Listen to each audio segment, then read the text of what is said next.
La seule chose qui a un caractère d'éternité, ce sont ces liens d'amour, fraternité, que nous avons pu tisser.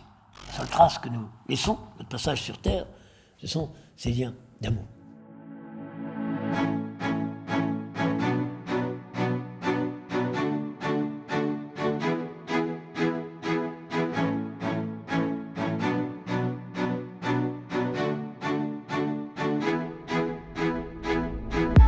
Père Jean-Marie Petitclerc, merci de répondre à nos questions et merci de votre venue ce dimanche matin à Morzine. Alors si on peut rappeler brièvement votre mission que vous accomplissez de manière quotidienne, c'est-à-dire que vous êtes un éducateur, vous allez à la rencontre des jeunes et puis vous les soutenez, ces jeunes, vous les accompagnez. Voilà, oui, je suis prêtre salésien de Don Bosco, donc j'ai travaillé 40 ans comme éducateur spécialisé auprès d'enfants, d'adolescents en difficulté sur le plan familial, scolaire ou familial ou social. Et aujourd'hui, je coordonne le réseau Don Bosco Action Sociale, c'est-à-dire toutes les équipes d'éducateurs qui travaillent soit dans la rue, dans les quartiers, soit dans des maisons d'enfants à caractère social avec des jeunes placés par les services sociaux ou bien par la justice. Ouais. Et puis vous avez rappelé non seulement lors de la conférence et puis pendant votre homélie aussi ce matin qu'il nous fallait bien souvent pas enfermer les jeunes dans des schémas.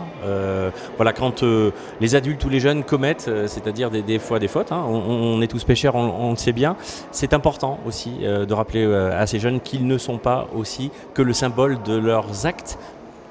Oui, c'est un des grands messages de Don Bosco, éducateur, de ne jamais réduire l'enfant, l'adolescent, à ses comportements, à ses performances de l'aujourd'hui.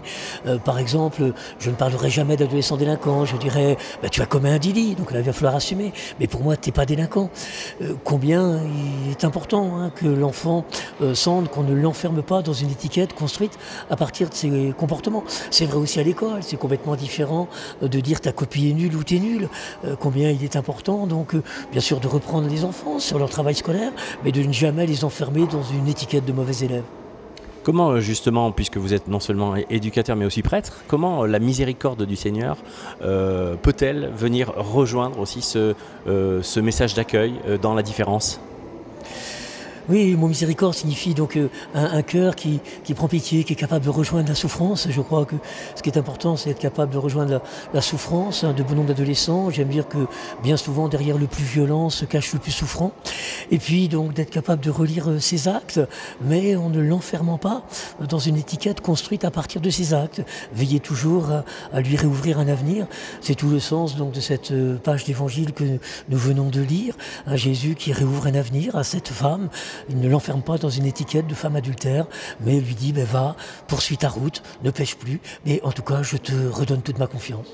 Et puis dernière chose, si vous le voulez bien, quel message vous pourriez adresser peut-être aux gens de la vallée, aux gens de Morzine et puis des alentours qui n'ont pas pu venir ce matin? Quel message d'espérance, j'ai envie de dire, vous pourriez leur donner à ces personnes qui n'ont pas pu se rendre à la célébration ni à la conférence ce matin? Oui, je crois que ce dont les jeunes ont besoin aujourd'hui, c'est de rencontrer des adultes qui croient en eux. Moi, j'ai confiance dans cette nouvelle génération, beaucoup plus attentive que la nôtre, aux questions d'ordre écologique, et combien il me paraît important de les soutenir, combien il me paraît important de les écouter. Je n'ai cessé de dire aux parents ce matin que l'essentiel dans l'éducation, c'est d'écouter l'enfant, d'essayer de partager son ressenti, car quand on parle, on partage la manière dont on voit des choses, mais l'enfant peut vivre les choses d'une manière un peu différente, et il me semble que l'écoute est quelque chose de primordial. Donc savoir écouter les jeunes, savoir leur faire confiance, et c'est ainsi qu'avec eux, on entretient la flamme de l'espérance. Merci Père.